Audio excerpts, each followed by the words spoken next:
Good morning, students. Today we will read chapter 2, Varn Vichar, means phonology. So, first of all, we will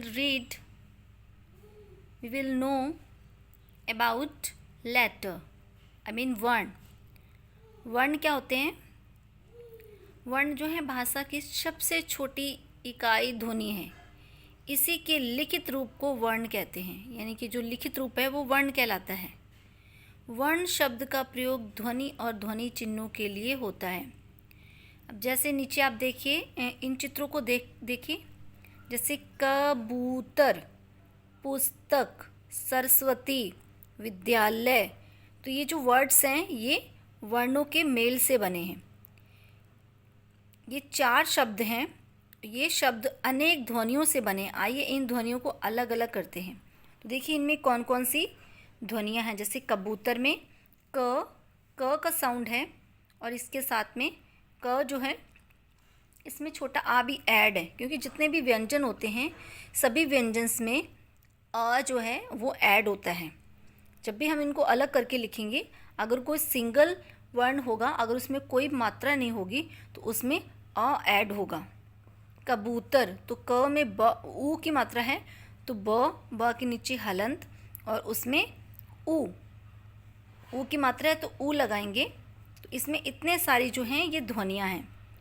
तो इसी type से next जो word है उसको भी अलग करके हर ध्वनि को अलग अलग किया गया है. तो ये सारी ध्वनियाँ क्या कहलाती हैं? ये वर्ण कहलाती हैं. ओके, यानी ध्वनि वर्ण जो है वह छोटी से छोटी ध्वनि है जिसके टुकड़े नहीं किए जा सकते. उसे क्या कहते हैं? उसे वर्ण कहते हैं. इसके लिए यानी वर्ण भाषा की सबसे छोटी इकाई है, यानी सबसे छोटे होते हैं अक्षर. जैसे हम कोई भी लैंग्वेज सीखते हैं तो सबसे पहले हम वर्ण से स्टार्ट करते हैं. जैसे हिंदी सीखना है तो छोटा बड़ा से स्टार्ट करेंगे. इंग्लिश लैंग्वेज सीखनी है तो हम A to Z, सबसे पहले हम A to Z सीखेंगे, ABC सीखेंगे. ओके, इसी टाइप से अदर लैंग्वेज भी है, सबसे पहले वर्ण से स्टार्ट करते हैं. नेक्स्ट है वर्णमाला. तो हिंदी में जितने भी लेटर्स होते हैं, छोटा से ज्ञा तक जितने भी अक्षर होते हैं वो सभी क्या कहलाते हैं? वर्णमाला कहलाते हैं. यानी वर्णों के व्यवस्थित समूह को क्या कहते हैं? वर्णमाला कहते हैं. जब हम वर्णों को एक क्रम में लिखते हैं, जैसे छोटा आ के बाद में बड़ा आ, छोटी ई, बड़ी ई, इस टाइप से क्रम में लिखते चले जाते हैं पूरा ज्ञा तक, तो वो सभी क्या कहलाते हैं? वो सभी अक्षर जो हैं वो वर्णमाला कहलाते हैं. यानी वर्णों का एक समूह होता है, ग्रुप होता है, लेटर्स का ग्रुप होता है, उसे क्या कहते हैं? वर्णमाला. यानी वर्णों की एक माला होती है. ओके,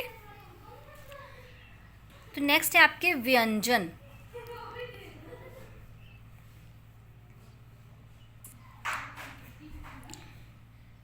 अब सबसे पहले स्वर जो हैं, सबसे पहले हम स्वर के बारे में जानेंगे कि स्वर क्या होते हैं, उसके बाद में पढ़ेंगे व्यंजन.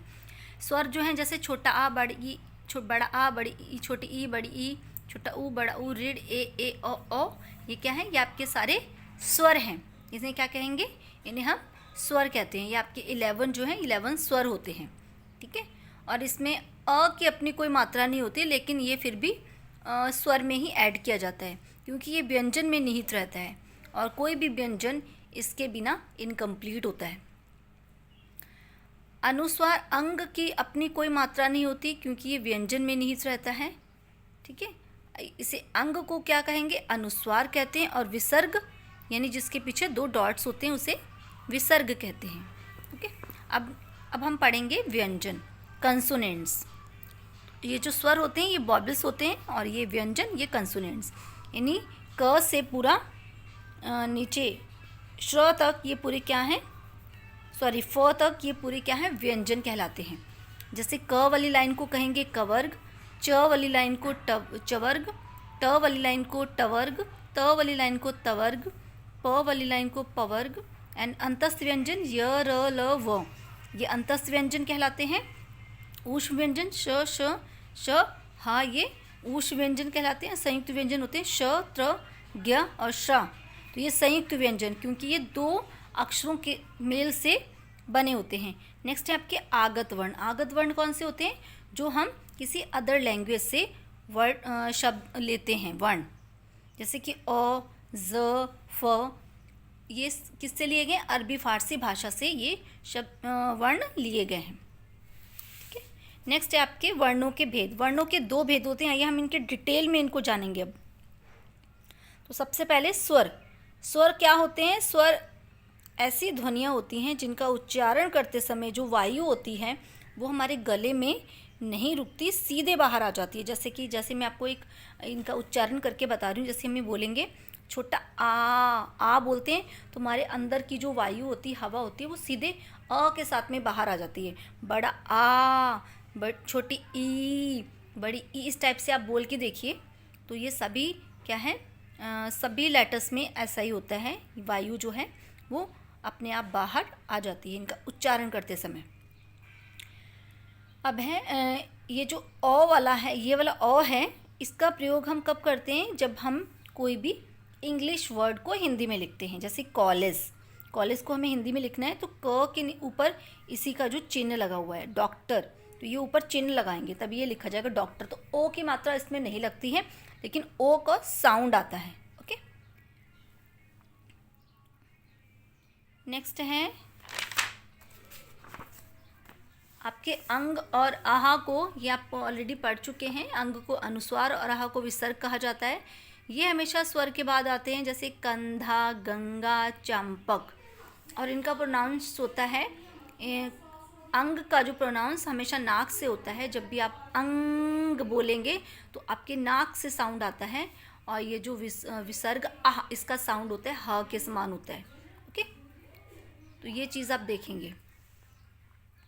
नेक्स्ट है आपके स्वर के भेद। स्वर के भेद होते हैं दो, यानी टू होते हैं, हास्य स्वर और दीर्घ स्वर। हास्य स्वर कौन से होते हैं? जिनका उच्चारण करते समय सब बहुत कम समय लगता है, उन्हें क्या कहते हैं? उन्हें हास्य स्वर कहते हैं।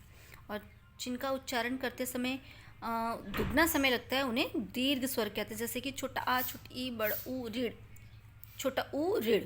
ठीक है, ये चार जो हैं ये आपके हास्य स्वर हैं, छोटा आ, छोटी ई, छोटा ऊ, रीढ़। इनका उच्चारण करते समय हमें बिल्कुल टाइम नहीं लगा, लेकिन इनको पढ़ते समय हमें टाइम लगेगा। जैसे बड़ा आ, बड़ी ई, बड़ा ऊ, ए, औ। तो ये 7 होते हैं, लेकिन इनमें एक और ऐड कर लिया गया, औ को भी अब इसमें दीर्घ स्वर में ही मान लिया गया।